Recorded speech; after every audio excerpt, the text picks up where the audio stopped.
Somebody I was speaking to recently was talking about how to be motivated through COVID. And I think this particular person was going through a tough time. I mean, a lot of people are going through tough times, but everyone reacts differently to tough times. And this particular person, I'm going to call him John for the sake of this video.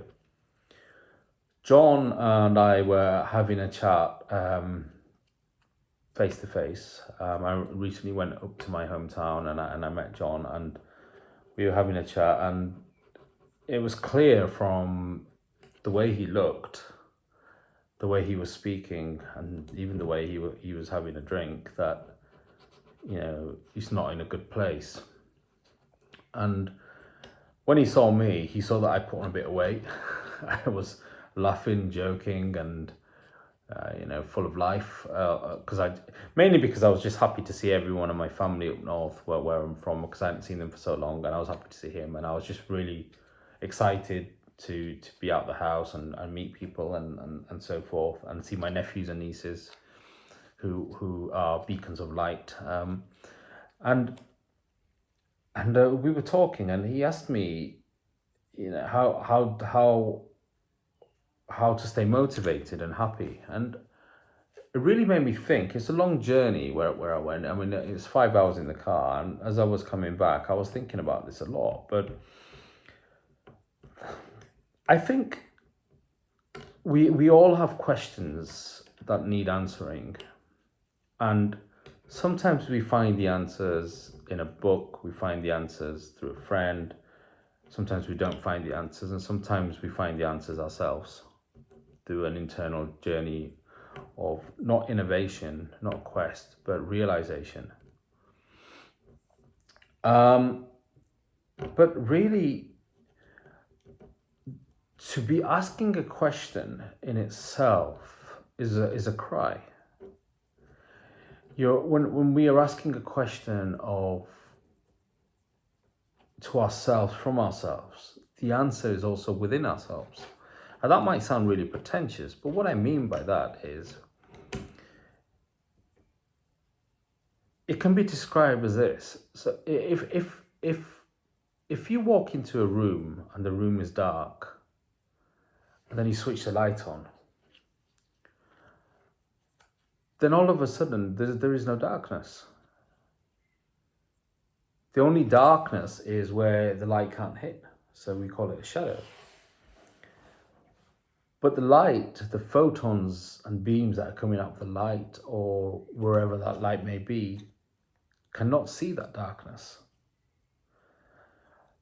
And I think life is very similar in some sense. If we are in the dark somewhere, or be it metaphorically or very in physical and practical terms, if we are in the dark and we're moving around in the dark, then we come to realize that we have a lot more questions. What's immediately in front of me? If I go this way, will I hurt myself? Or we tread very carefully because we don't know where we are, or we don't know where we're going. We may hear noises or feel things that are next to us or beside us that make us feel afraid or make us feel unbalanced. We have a lot of questions. But this visualization is just one of many senses. I mean, there are not 5 senses. There are a lot more than 5 senses. But the main 5, visualization is just one of the main 5, if you can call them the main 5. Through another sense, if you all of a sudden blocked your ears, or if you have headphones on like I do, and or you're sitting in your bed, let's say, with your headphones on, even listening to this, you're unaware of what's around you because of the sound. So that's another sense, and that in itself can make people feel anxious. If you was to shut your eyes, close your ears, not taste anything, so that's another sense, not feel anything. So your hands are beside your side and you're sitting there. It's another sense, touch. So we got sight sense, not smell anything, not taste anything, not see anything, not hear anything. And you was just very internally focused. Your five senses are all of a sudden out of touch or detached from the physical world or reality or what we perceive to be reality. And when that happens, you are no longer subject to the elements of that perceived reality. All of a sudden, the only thing that is really having any impact on you is internal. Now, it could be from your headphones, but it's still internal. You see what I mean? And I think when we use the analogy of a light in a dark room, we can also say once the light is on, we can see where we are. Once we unblock our ears, we can hear everything. Once we feel our way around, we can touch things. We know what they feel like. We can taste things. We can smell things. Once our senses are awakened, we're suddenly alert to this perception of reality.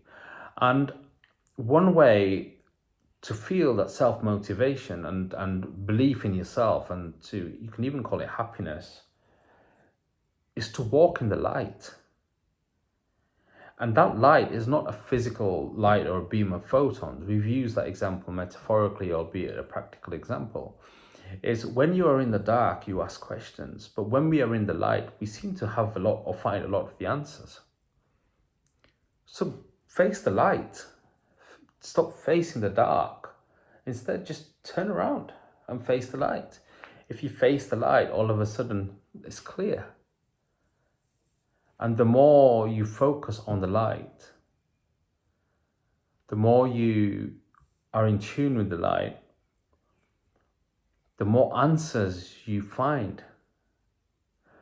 Where is that light? At nighttime, when the sun is not shining and the lights are off, is there no light?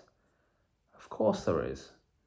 And that light, again, is when you completely extinguish these five senses and you're in tune with the one sense, internal. That internal sense is the internal light.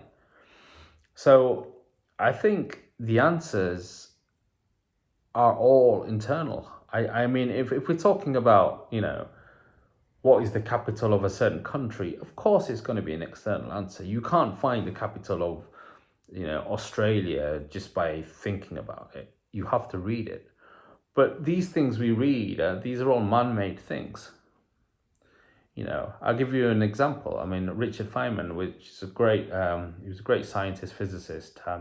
I'm a physicist and studied physics and quantum mechanics and all that throughout my academic life. And he very famously said, in a specific bird in a different language, a different country is called a completely different thing. But the bird remains the same. But it's just what we call it that changes. So you don't need to close. I mean, if you close your eyes, you won't suddenly know that a black and yellow insect flying around that collects honey and nectar, collects nectar and makes honey, is a bee, is a bumblebee. That word will not come to your mind. But if you saw it, or if you just thought about it in your head, you know what it is.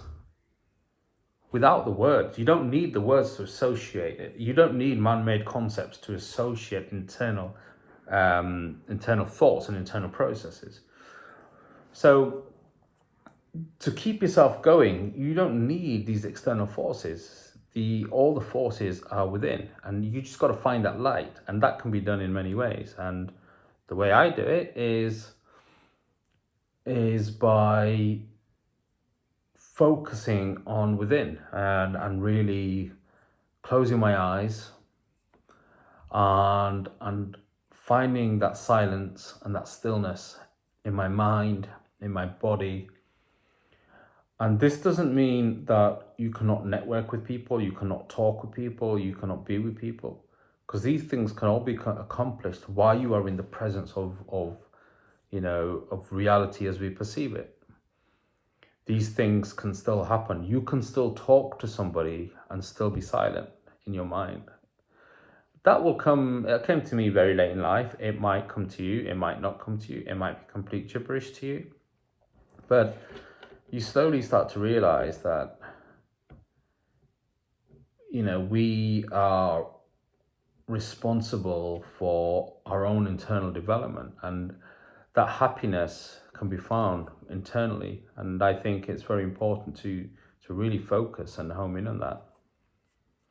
So when I see people that are really struggling through COVID, or struggling at any time or point in their life, I don't think, oh, you should be like me, because we all struggle. We are all human. Even the greatest people and prophets and and so forth, they struggled. They sacrificed a lot, their lives, and there's a purpose for that. Through struggle, light is found. A lot of people find light through struggle.